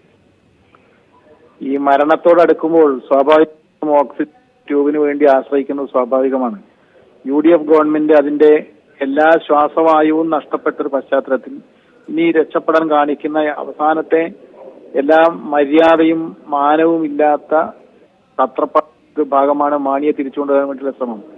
100% മുന്നിൽ തെളിയുകയും ആ തെളിഞ്ഞതിന്റെ അടിസ്ഥാനത്തിൽ അവസാന നിമിഷം വരെ പിടിച്ചു നിന്നിട്ട് ഇനി ഒരു രക്ഷയുമില്ല എന്നതിന്റെ അടിസ്ഥാനത്തിൽ രാജിവെക്കുകയും ചെയ്ത ശ്രീ കെ എം മാണിയെ പോലും തിരിച്ചു കൊണ്ടുവരാൻ വേണ്ടിയുള്ള നീക്കം എന്ന് പറയുന്നത് അങ്ങേയറ്റം നിലയെ അപഹാസ്യമായിട്ട് പെരുമാറാൻ ഈ ഗവൺമെന്റ് തയ്യാറാവുമെന്നും ജനാധിപത്യത്തോടും കേരളീയ സമൂഹത്തോടും ഒരു ബഹുമാനവും ഞങ്ങൾക്കില്ല എന്നും എന്ന നിലപാടാണ്. അതുകൊണ്ട് ജനങ്ങളോടുള്ള വലിയ വെല്ലുവിളിയാണ് ഈ നടത്തിയിരിക്കുന്നത്. അങ്ങനെ ശ്രീരാമകൃഷ്ണൻ, അങ്ങനെ ഈ പറയുന്ന നിങ്ങൾ പറയുന്നത് പോലെ ജനാധിപത്യ സംവിധാനത്തെ വെല്ലുവിളിച്ചുള്ള ഒരു മടങ്ങിവരവ് ആണെങ്കിൽ അവിടെ ഏത് രീതിയിലുള്ള, കാരണം നിങ്ങൾ നടത്തുന്ന പ്രതിഷേധങ്ങൾ പോലും കുറുക്കിക്കൊള്ളുന്നില്ല, ഞങ്ങളത് കാണുന്നില്ല, മുഖവിലേക്ക് എടുക്കുന്നില്ല എന്ന തരത്തിൽ വെല്ലുവിളിച്ചുകൊണ്ടുള്ള ഒരു മുന്നോട്ട് പോക്കാണെങ്കിൽ നിയമസഭാ സമ്മേളനം വരുന്നു, ബഡ്ജറ്റ് അവതരണം അടക്കം വരുന്നു, ഏത് രീതിയിലായിരിക്കും കാര്യങ്ങളെ പൊതുജന മധ്യത്തിലേക്ക് അവതരിപ്പിക്കാൻ പോവുക? കാരണം കെ ബാബു മടങ്ങിയെത്തുന്നു, മുഖ്യമന്ത്രിയും ആര്യാടനും കുലുക്കമില്ലാതെ പ്രതിച്ഛായ മിനിക്കലിന്റെ ഭാഗമായി മുന്നോട്ട് പോകണമെന്ന UDF-ന്റെ ഒരു പൊതുവികാരം അത് ജനമധ്യത്തിലേക്ക് വെക്കുന്നു. കെ എം മാണി പഴയതുപോലെ മന്ത്രിസഭയിലേക്ക് വരുന്നു. ഇതൊക്കെ ഇത്തരം കാര്യങ്ങളെ ഏത് രീതിയിലായിരിക്കും മുന്നോട്ട് നിങ്ങൾ പ്രതിഷേധം രൂപേണ അല്ലെങ്കിൽ ഏത് രീതിയിലായിരിക്കും കാര്യങ്ങളെ പൊതുജന മധ്യത്തിലേക്ക് വെക്കുക? അത് കാണാം. കേരളത്തിന്റെ പ്രതികരണ ശേഷി എത്രത്തോളം ഉണ്ടാവുമെന്ന് കാത്തിരുന്ന് കാണാം. ഈ വെല്ലുവിളി ഞങ്ങളോടുള്ളതല്ല, കേരളത്തിലെ പൊതുസമൂഹത്തോടുള്ളതാണ്. 1. 2, ഞങ്ങളുടെ പ്രക്ഷോഭങ്ങളെല്ലാം വ്യർത്ഥമായി പോയി, അതെല്ലാം അഡ്ജസ്റ്റ്മെന്റ് സമരമായിരുന്നു നേരത്തെ പറഞ്ഞിരുന്ന ആളുകൾ മനസ്സിലാക്കേണ്ടത്. അന്നത്തെ സമരത്തിന്റെ ഭാഗമായിട്ടാണ് ഈ ജുഡീഷ്യൽ അന്വേഷണ കമ്മീഷൻ രൂപീകരിച്ചത്. അന്ന് മുഖ്യമന്ത്രി പ്രഖ്യാപിച്ചത് എന്നെയും എന്റെ ഓഫീസിനെയും സംബന്ധിച്ച് അന്വേഷിക്കാൻ പോകുന്നില്ല എന്നാണ്. അതേ ജുഡീഷ്യൽ അന്വേഷണ കമ്മീഷന്റെ മുന്നിലാണ് മുഖ്യമന്ത്രിക്ക് 14 മണിക്കൂർ നേരം പോയിട്ട് വിചാരണയ്ക്ക് ഇരുന്നു കൊടുക്കേണ്ടി വന്നത്. അതേ ജുഡീഷ്യൽ അന്വേഷണത്തിന് മുൻപിലുള്ള വിവരങ്ങളാണ് ഇന്ന് കേരള രാഷ്ട്രീയത്തെ ചൂടുപിടിപ്പിക്കുന്നത്. ഞങ്ങളുടെ അനാവശ്യമായിരുന്നു എന്നും അത് അഡ്ജസ്റ്റ്മെന്റ് ആയിരുന്നു എന്നും പറയുന്നത് അക്ഷരാർത്ഥത്തിൽ നുണയാണെന്ന് ഇപ്പോൾ തെളിഞ്ഞ ഒരു പശ്ചാത്തലത്തിൽ സമരം കൊണ്ട് എന്താണ് ചെയ്യാൻ പോകുന്നത് എന്നുള്ളത് ഞങ്ങൾ കാണിച്ചു തരും. അതിൽ യാതൊരു സംശയവും വേണ്ട. ഈ വെല്ലുവിളി പ്രതിപക്ഷത്തോടുള്ള വെല്ലുവിളിയല്ല, പൊതുസമൂഹത്തോടുള്ള വെല്ലുവിളിയാണ്. ശ്രീരാമകൃഷ്ണൻ, വളരെ നന്ദി പ്രതികരണം നടത്തിയതിന്. PC ജോർജ് ടെലിഫോൺ ലൈനിൽ ചേരുന്നുണ്ട്.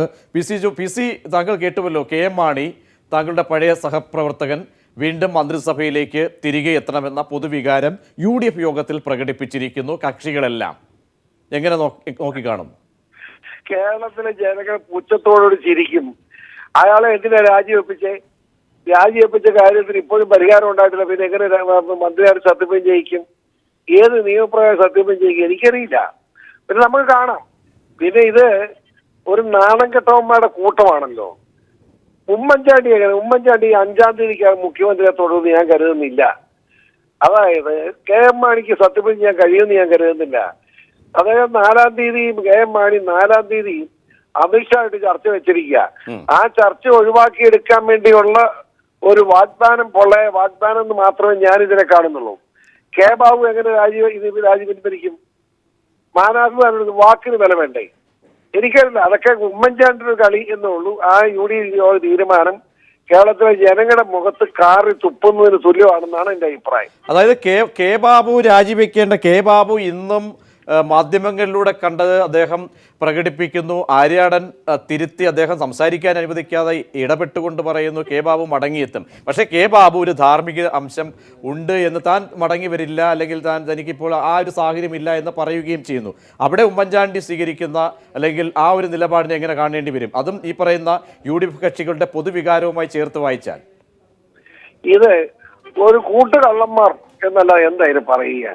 കെ ബാബു സ്വയം പറയുന്നത് ധാർമ്മികമായി ഞാൻ പ്രിയണ്ടവനാണെന്ന്. അതുപോലെ സമ്മതിക്കേണ്ടതാണ് കൂട്ടുകച്ചവടം. ആ കൂട്ടുകച്ചവടക്കാരുടെ ഒരു കൂട്ടുകച്ചവടത്തിന്റെ ഇടപാടെന്നുള്ളതല്ല, അതിനപ്പുറത്ത് വല്ലതും നമുക്ക് പറയാൻ പറ്റുമോ? ഇതൊക്കെ എന്തോ ഒരു അപമാനകരമാണ്. കേരളത്തിലെ ജനങ്ങളെ മുഴുവൻ പുച്ഛിക്കുന്നതിന് തുല്യമല്ലേ. നമുക്ക് കാണാം, ഇത് കേരളത്തിലെ ജനങ്ങൾ നേരിടും, ഒരു സംശയം വേണ്ട. പി സി ജോർജ് അടുത്ത ബഡ്ജറ്റ് KM മാണി അവതരിപ്പിക്കുന്ന ഒരു സാഹചര്യത്തിലേക്ക് വരുമോ കാര്യങ്ങൾ? കാരണം താങ്കൾ പറഞ്ഞതുപോലെ ആണെങ്കിൽ എന്തും സംഭവിക്കാവുന്ന സാഹചര്യം. സ്വാഭാവികമായി ഇങ്ങനെ വരുന്ന UDF യോഗത്തിൽ നിന്ന് വരുന്ന തീരുമാനങ്ങളിൽ നിന്നും അസ്വാഭാവികത കാണുന്നില്ല. അതൊക്കെ പ്രതീക്ഷിക്കുന്നതാണ് എന്ന് പറയുമ്പോഴും KM മാണി മടങ്ങി വരാനുള്ള സാധ്യത എത്രത്തോളമാണ്? ഞാൻ അത് കാണുന്നില്ല. കാരണം മാണി രാജിവെച്ച സാഹചര്യത്തിൽ മാറ്റം ഉണ്ടായിട്ടില്ലല്ലോ. മാണി രാജിവെച്ചത് ഹൈക്കോടതിയുടെ ജഡ്ജിയുടെ കമന്റിന്റെ അടിസ്ഥാനത്താണ്. ആ കമന്റ് ഇതുവരെയും ആരും മാറ്റിയിട്ടില്ലല്ലോ. അന്നത്തെ ആ തീരുമാനം മാറ്റില്ല. പിന്നെ എങ്ങനെ മാണി തിരിച്ചു വരും എനിക്കറിയില്ല. അതെങ്ങനെ നടക്കുന്ന കാര്യം അത് ഒരു കാരണവശാലും അത് സാധ്യതയില്ല. കെ ബാബു എങ്ങനെ തിരിച്ചു വരും എനിക്കറിയില്ല. കെ ബാബു ആണ് പിന്നെ വിജിലൻസ് ജഡ്ജി തൃശ്ശൂർ ജഡ്ജി പറഞ്ഞതാണ്. അതിന് വിരുദ്ധമായി ഹൈക്കോടതി പറഞ്ഞു അതുകൊണ്ട് വരാമെന്ന് പറയാം കെ ബാബുവിന് പറയാം. പക്ഷെ ഉമ്മൻചാണ്ടി എങ്ങനെ KM മാണി അങ്ങനെ പറയാൻ കഴിയും? പക്ഷേ പി സി ഇത് UDFന്റെ ഒരു പൊതുവികാരമാണല്ലോ. UDFന്റെ വികാരം കാര്യമുണ്ട്. UDFന്റെ വികാരം ജനവികാരമല്ല. UDF ജനങ്ങളിൽ നകന്നു. ജനവികാരം മനസ്സിലാകാത്ത വെറും മരവിച്ച മനസ്സുകൾ ഉടമകളായി UDFന്റെ നേതൃത്വം മാറിയെന്നല്ലേ ആ തീരുമാനത്തിൽ നമ്മൾ മനസ്സിലാക്കുന്നത്. പക്ഷേ ഒരു കാര്യം പി സി, കാരണം തെരഞ്ഞെടുപ്പ് വരാൻ പോകുന്നു. ഇപ്പോഴത്തെ സാഹചര്യത്തിൽ ഈ പറയുന്ന ബാബുവിനെ തിരികെ എത്തിക്കുക, KM മാണി ഒപ്പം നിർത്തുക, ഒരു മുഖമിനിക്കലിൻ്റെ ആവശ്യം ഉണ്ട് എന്ന തരത്തിലേക്ക് ആണ് എന്തായാലും UDF കക്ഷികളടക്കം ലീഗ് അടക്കം ഒരു പക്ഷേ എനിക്ക് തോന്നുന്നത് ഇത്തരം അഭിപ്രായങ്ങളെ അംഗീകരിച്ചിരിക്കുന്നു. അങ്ങനെ നോക്കിയാൽ ഏതായാലും ഞാൻ ഒരു കാര്യം പറയാം, ജനവിരുദ്ധ നടപടിക്ക് UDF തയ്യാറാകുന്നത് എത്രയോ അപമാനകരമായ ഒരു സംഭവമാണ്. ഏതായാലും ഇത് വളരെ മോശമാണെന്നൊരു അഭിപ്രായമല്ല, വേറെ ഒന്നും എനിക്ക് പറയാനില്ല. ഒരുപക്ഷെ താങ്കൾ സൂചിപ്പിച്ചതുപോലെ BJPയുമായിട്ടുള്ള ഡീലിംഗ് ഉറപ്പിച്ച ഒരു സാഹചര്യത്തിലാണോ? അങ്ങനെ താങ്കൾക്ക് കൃത്യമായ വിവരങ്ങൾ ലഭിക്കുന്നു? താങ്കൾ തുടക്കം മുതൽ താങ്കളുമായി ബന്ധപ്പെടുമ്പോഴൊക്കെ ഇങ്ങനെ ഈ ഒരു കാര്യം വാക്കുകൾ അടിവരയിടുന്നുണ്ട്. ആ സാഹചര്യങ്ങളിൽ ഒരു സമ്മർദ്ദം എന്ന നിലയ്ക്ക് മാത്രമേ ഇതിനെ കണ്ടാൽ മതിയോ? യാത്ര കാണുന്നുള്ളൂ. കാരണം അനിശ്ചിതമായിട്ട് ചർച്ച വെച്ചിരിക്കുക KM മാണി. അത് കേരള നേതാക്കന്മാരുടെ ആലോചിച്ച് നേരത്തെ തന്നെ ഫിക്സ് ചെയ്തതാണ്. അതിനൊരു മാറ്റം എന്നുള്ളതല്ലാതെ അത് ഉണ്ടാവാതിരിക്കാൻ വേണ്ടി ഒരു കളി നടക്കുന്നു എന്നുള്ളതല്ലാതെ ഒരു വിലയും ഞാനിത് കൽപ്പിക്കുന്നില്ല. ഞാനിപ്പോ ഒരു മരിച്ചിടത്തോട്ടിറങ്ങാണ്. പിന്നെ കാണാം DO പീറ്ററിന്റെ ഭാര്യയാണ്. ആയിക്കോട്ടെ. താങ്കൾ എന്തായാലും ഇത്രയും നേരം പ്രതികരിച്ചതിന് വളരെ സുപ്രധാനമായ വാർത്ത തന്നെയാണ് എന്തായാലും UDF യോഗത്തിൽ നിന്നും വരുന്നത്. KM മാണിയെ മന്ത്രിസഭയിലേക്ക് തിരികെ കൊണ്ടുവരണമെന്ന UDF യോഗത്തിൽ പൊതുവികാരം വന്നിരിക്കുന്നു. കെ ബാബുവിൻ്റെ രാജി തള്ളുകയും ചെയ്തിരിക്കുന്നു. NV ബാലുവിലേക്ക് NV ബാലകൃഷ്ണൻ ഇത് സംബന്ധിച്ച വാർത്ത സംബന്ധിച്ച കൂടുതൽ സ്ഥിരീകരണത്തിലേക്ക് പോകുന്നു. ബാലു, വ്യക്തമായി തന്നെ കെ ബാബുവിൻ്റെ ഇപ്പോൾ ബാലകൃഷ്ണപിള്ള നമ്മോടൊപ്പം ചേരുന്നു. പിള്ള സാർ, താങ്കൾ ശ്രമിച്ചു കാണുമല്ലോ വാർത്ത. കാരണം ബാബുവിൻ്റെ രാജി തള്ളിയിരിക്കുന്നു. ഒപ്പം തന്നെ KM മാണി മന്ത്രിസഭയിലേക്ക് മടങ്ങിയെത്തണമെന്ന് UDFൽ ഒരു പൊതുവികാരം ഉയരുകയും ചെയ്തിരിക്കുന്നു. ആ അർത്ഥത്തിൽ തീരുമാനം പോവുകയും ചെയ്യുന്നു. എങ്ങനെ നോക്കിക്കാണുന്നു? ഇതൊക്കെ നേരത്തെ അറിയാമല്ലോ. മാണിയുടെ ഇന്നലത്തെ പ്രസ്താവന കേട്ടപ്പോഴേ മാണി തിരിക്കുമെന്ന് അറിയാമല്ലോ. ഞാൻ തയ്യാർ. Bharat is willing. ഞാൻ തയ്യാർ. എന്നെ എന്തിനാ പുറത്ത് നിർത്തിയിരിക്കുന്നത്? ബാബുവിന്റെ അക്സെപ്റ്റ് ചെയ്തിട്ടില്ലല്ലോ. അതാണല്ലോ മാണിയുടെ ഇന്നലത്തെ സ്റ്റേറ്റ്മെന്റ്. ബാബുവിന്റെ സ്വീകരിക്കലെന്ന് അന്നേ അറിയാമല്ലോ. ബാബുവിന്റെ സ്വീകരിക്കലെന്ന് അന്നേ അറിയാം. ബാബുവിന്റെ അതായത് കേരളത്തിന്റെ ചരിത്രത്തില് ഒരു മന്ത്രി രാജിവെച്ചാൽ 2 പ്രാവശ്യം രാജിച്ചിട്ടാണ് ഞാൻ. അരമണിക്കൂറിനാണ് ഗവർണർക്ക് എത്തിക്കും. അവസാനം ഗണേശൻ രാജിവെച്ചു. രാജിവെച്ചപ്പോ സ്ഥലത്തില്ലാതിരുന്ന ഗവർണർക്ക് ഫാക്സ് ചെയ്ത് കൊടുത്തു രാജി. അർദ്ധരാത്രിക്ക് രാജിവെപ്പിച്ചിട്ട് അന്നേരം തന്നെ ഫാക്സ് ചെയ്ത് കൊടുത്തു ഗവർണർക്ക്. അതാണ് ഇവിടുത്തെ പാരമ്പര്യം. എല്ലാവരുടെയും. ഞാൻ കോച്ച് ഫാക്ടറിയുടെ പ്രശ്നത്തിന് ഞാൻ നടത്തിയ പ്രസംഗത്തിൽ ഞാൻ ഉച്ചയ്ക്ക് 11 മണിക്ക് രാജിവെച്ചു. 11:30 മണിയായപ്പോൾ ഗവർണർക്ക് കൊടുത്തു. അതാണ് ഇവിടെ നടന്നുകൊണ്ടിരിക്കുന്നത്. ബാബുവിന്റെ രാജി കൊടുക്കാതിരിക്കുമ്പോൾ തന്നെ വളരെ വ്യക്തമാണല്ലോ. ഒരുപക്ഷെ പിള്ള സാർ, എനിക്ക് തോന്നുന്നത് കെ ബാബു ഏതെങ്കിലും ഒരു ധാർമ്മികതയുടെ പേരിലോ തിരിച്ച് വരേണ്ടതില്ല എന്ന തീരുമാനം എടുത്തു കഴിഞ്ഞാൽ സ്വാഭാവികമായും ഉമ്മൻചാണ്ടിക്കും ഒപ്പം തന്നെ ആര്യാടനും നേരെയുള്ള അല്ലെങ്കിൽ ധാർമ്മികതയുടെ വശത്തിൽ എന്തായാലും ഒരു പുനരാലോചന വേണ്ടിവരും. ഇതൊക്കെ കൊണ്ടായിരിക്കുമോ ബാബുവിന്റെ രാജിയിൽ വീണ്ടും? അതെ രാജി അത് തന്നെ. അതായത് പുനരാലോചന ധാർമ്മികമായി ഞാൻ രാജിവെച്ചു. ധാർമ്മികമായി രാജിവെച്ച ബാബുവിന് പറഞ്ഞോളൂ കേൾക്കാം.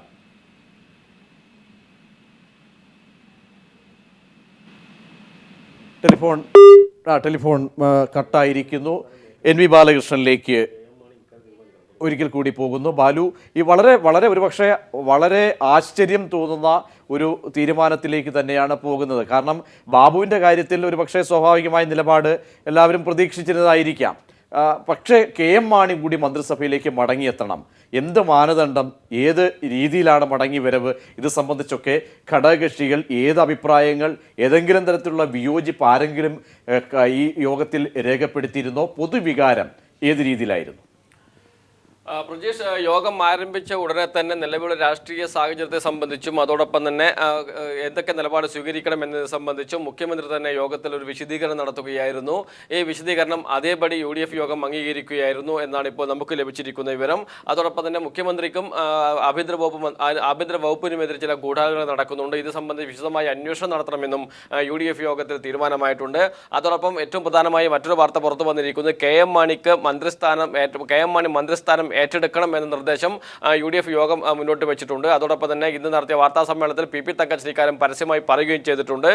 ഈ കാര്യം തീരുമാനിക്കേണ്ടത് KM മാണിയും പാർട്ടിയുമാണ്. ഉചിതമായ തീരുമാനം KM മാണിയും കേരള കോൺഗ്രസ് മാണി ഗ്രൂപ്പും സ്വീകരിക്കുമെന്ന് തന്നെയാണ് പ്രതീക്ഷിക്കുന്നത് എന്നും UDF യോഗത്തിൽ തീരുമാനമുണ്ടാകുകയും ആ തീരുമാനം UDF കൺവീനർ PP തങ്കച്ചനും പരസ്യമായി പ്രഖ്യാപിക്കുകയും ചെയ്തിട്ടുണ്ട്. ഏതായാലും വ്യാഴാഴ്ച 4-ാം തീയതി KM മാണിയും അതോടൊപ്പം തന്നെ BJP അഖിലേന്ത്യാ അധ്യക്ഷൻ അമിത്ഷായും തമ്മിൽ കൂടിക്കാഴ്ച നടത്തുന്നു. KM മാണി മുന്നണി UDF വിട്ട് BJPയുമായി സഖ്യമുണ്ടാക്കുമെന്ന ധാരണ പൊതുവെ ഉയർന്നു വന്നിട്ടുമുണ്ട്. UDFിൽ രണ്ടു നീതിയാണ് തനിക്ക് ഉള്ളത് എന്ന ബാലുവിലേക്ക് മടങ്ങിയെത്താം. ഇപ്പോൾ BJP സംസ്ഥാന വൈസ് പ്രസിഡന്റ് ജോർജ് കുര്യൻ നമ്മോടൊപ്പം ടെലിഫോൺ ലൈനിൽ ചേരുന്നു. ശ്രീ ജോർജ് കുര്യൻ, താങ്കൾ വാർത്ത ശ്രവിച്ചു കാണും. KM മാണി തിരികെ വരണമെന്നാണ് UDFിൻ്റെ തീരുമാനം വന്നിരിക്കുന്നത്. ഒരുപക്ഷെ KM മാണിയെ നടത്തുന്ന നീക്കങ്ങൾ, നിങ്ങളുമായി ബന്ധപ്പെട്ട് വാർത്തകൾ ശക്തമാകുന്നതിനെതിരെ ഇടയിൽ നിങ്ങളുടെ ദേശീയ അധ്യക്ഷൻ KM മാണിയുമായി കൂടിക്കാഴ്ച നടത്തുന്നു തുടങ്ങിയ വാർത്തകൾ വരുന്ന സാഹചര്യത്തിലാണ് ഒരുപക്ഷെ ഇങ്ങനെയൊരു തീരുമാനത്തിലേക്ക് പോകേണ്ടി വരുന്നു. എങ്ങനെ കാണുന്നു കാര്യങ്ങളെ? UDF എല്ലാ അഴിമതിക്കാരെയും ഉൾക്കൊള്ളാൻ വേണ്ടിയുള്ള ശ്രമമാണ് നടത്തുന്നത്. KM മാണി, അതുപോലെ തന്നെ K ബാബു, ഉമ്മൻചാണ്ടി തന്നെ, അതുപോലെ ആര്യാടൻ മുഹമ്മദ്, എല്ലാവരെയും ഉൾക്കൊണ്ടുകൊണ്ടുള്ള ഒരു യുണൈറ്റഡ് കറപ്ഷൻ മുന്നണിയാണ്. അപ്പൊ അതുകൊണ്ട് അവരെല്ലാവരെയും ഉൾക്കൊള്ളും. ശ്രീ ജോർജ് കുര്യൻ, KM മാണി കള്ളൻ തന്നെ എന്ന് ഇപ്പോഴും BJPയുടെ വൈസ് പ്രസിഡന്റ് എന്ന നിലയിൽ ഔദ്യോഗിക സ്ഥാനമായി താങ്കൾ എന്തായാലും അംഗീകരിക്കുന്നു. KM മാണി കള്ളനാണെന്ന് ഇപ്പോഴൊന്ന് ചോദിക്കാൻ എന്താ കാര്യം? KM മാണി അഴിമതി കാണിച്ചയാളും കള്ളനുമാണെന്ന് BJPയാണ് ആദ്യം തന്നെ പറഞ്ഞത്. KM മാണിയെ പുറത്താക്കണമെന്ന് പറഞ്ഞതും BJPയാണ്.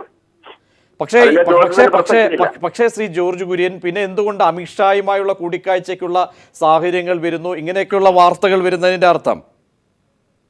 അത് KM മാണി പറയുന്നതല്ലേ. കോട്ടയത്ത് അമിത്ഷാ വരുന്നുണ്ട്. അത് KM മാണിയുടെ നാടാണ് കോട്ടയം. ആ സമയത്ത് ഞാൻ ഗസ്റ്റ് ഹൗസിൽ ഉണ്ടെങ്കിൽ, അവിടെ അമിത്ഷാ ഉണ്ടെങ്കിൽ ഞാൻ കാണും എന്ന് അദ്ദേഹം പറയുന്നു. അതായത് നിങ്ങളെ BJPയെ കരുവാക്കി BJP ഒരു രാഷ്ട്രീയ ലാഭത്തിനുള്ള വിലപേശൽ നടത്തുന്നു എന്നാണോ നിങ്ങൾ മനസ്സിലാക്കുന്നത്? അല്ല, ഞങ്ങളെ കരുവാക്കുവാണോ അല്ലയോ എന്നുള്ളത് അത് ജനങ്ങൾ തീരുമാനിക്കട്ടെ. ചർച്ച മാധ്യമങ്ങൾക്ക് തീരുമാനിക്കാം. ശ്രീ ജോർജ് കുര്യൻ, ഒറ്റ സ്ഥിരീകരണം. കാരണം കോട്ടയത്ത് തന്നെയാണല്ലോ താങ്കളും അല്ലെങ്കിൽ താങ്കളുടെ നാടും. അവിടെ വരുമ്പോൾ, അമിത്ഷാ വരുമ്പോൾ KM മാണിയുമായുള്ള കൂടിക്കാഴ്ച ഉണ്ടാകുമോ ഈ ഘട്ടത്തിൽ? അമിത്ഷാ ഗസ്റ്റ് ഹൗസിലേക്ക് നടന്നു പോകുന്ന അവസരത്തിൽ KM മാണി പോയി ഷെയ്ക്ക് ഹാൻഡ് കൊടുത്താല് പാടില്ല എന്ന് ഏതെങ്കിലും രാഷ്ട്രീയ നേതാവിന് പറയാൻ സാധിക്കുമോ? അമിത്ഷാ പറയാ നിങ്ങൾ KM മാണിയെ ഞാൻ കൈതരില്ല എന്ന് പറയാൻ സാധിക്കും. അതാണ് KM മാണി പറഞ്ഞതെന്ന് മനസ്സിലാക്കുന്നത് അങ്ങനെയാണ്. അമിത്ഷാ പറയുമ്പോൾ ഗസ്റ്റ് ഹൗസിൽ ഞാനുണ്ടെങ്കിൽ അമിത്ഷായെ ഞാനൊരു രാഷ്ട്രീയ നേതാവ് എന്ന രീതിയിൽ വിഷ് ചെയ്യും. അതിനപ്പുറത്തേക്ക് വേറെ രാഷ്ട്രീയമൊന്നുമില്ലത്. ഞങ്ങൾ അഴിമതിക്കെതിരാണ്, അഴിമതിക്കാരെ ഞങ്ങൾ കൂട്ടില്ല. അമിത്ഷായുടെ ഔദ്യോഗിക പരിപാടിയിൽ ഇങ്ങനെ ഒരു കൂടിക്കാഴ്ചയില്ല. ഇല്ല ഇല്ല ഇല്ല, അത് വ്യക്തമാണല്ലോ, വ്യക്തമാണല്ലോ, അങ്ങനെ ഒരു നീക്കമില്ല, അങ്ങനെ ഒരു കാര്യമില്ല. പക്ഷേ ഈ കെ എം മാണി വന്ന് കണ്ടാൽ സംസാരിക്കും. കെ എം മാണി വന്ന് കണ്ടാലെന്ന് പറഞ്ഞ് അദ്ദേഹം പറഞ്ഞതെന്താണ്, ആ ഗസ്റ്റ് ഹൗസിൽ ഞാനുണ്ടെങ്കിൽ ആ അമിത്ഷായെ വിഷ് ചെയ്യും. അത് സാധാരണ ചെയ്യുന്ന ഒരു കാര്യമാണ്. ഒരു രാഷ്ട്രീയ നേതാവ് ആരും അങ്ങോട്ടും ഇങ്ങോട്ടും നമ്മൾ കണ്ടതാണ്. കോടിയേരി ബാലകൃഷ്ണനും ആ രമേശ് ചെന്നിത്തലയും കൂടെ മിനിഞ്ഞാന്ന് വളരെ രഹസ്യം പറയുന്നത് കണ്ടതാണ്. പക്ഷേ ജോർജ് കുര്യൻ ഈ രാഷ്ട്രീയ നീക്കങ്ങൾക്ക് എന്തായാലും കെ എം മാണി ആ രാഷ്ട്രീയ തന്ത്രങ്ങൾ മുന്നോട്ട് വെക്കുമ്പോഴാണ് ധൃതി പിടിച്ച് എന്തായാലും കെ എം മാണിയെ കൊണ്ട് തന്നെ ബഡ്ജറ്റ് അവതരിപ്പിക്കാൻ എന്നൊരു നീക്കത്തിലേക്ക് UDF പൊതുവെ പോകുന്നത്. നിങ്ങളുമായിട്ടൊരു സഖ്യം അത് തന്നെയാണ് എന്തായാലും UDF ഭയപ്പെടുത്തുന്നത്. ഏതെങ്കിലും തരത്തിലുള്ള ഒരു രാഷ്ട്രീയ സഖ്യം കേരള കോൺഗ്രസുമായി ഉണ്ടാകുമോ? താങ്കളെ പോലെയുള്ള വൈസ് പ്രസിഡന്റ് എന്ന ഔദ്യോഗിക പദവി വഹിക്കുന്ന, ദേശീയ പദവി അടക്കം വഹിച്ചിട്ടുള്ള വ്യക്തിയിൽ നിന്നും കേൾക്കാൻ കഴിയുന്നത്. ഓരോ അഴിമതിക്കാരുമായിട്ട് BJPക്ക് യാതൊരു ബന്ധവും ഉണ്ടായില്ല. BJPയുടെ അഖിലേന്ത്യാ നയമാണ്.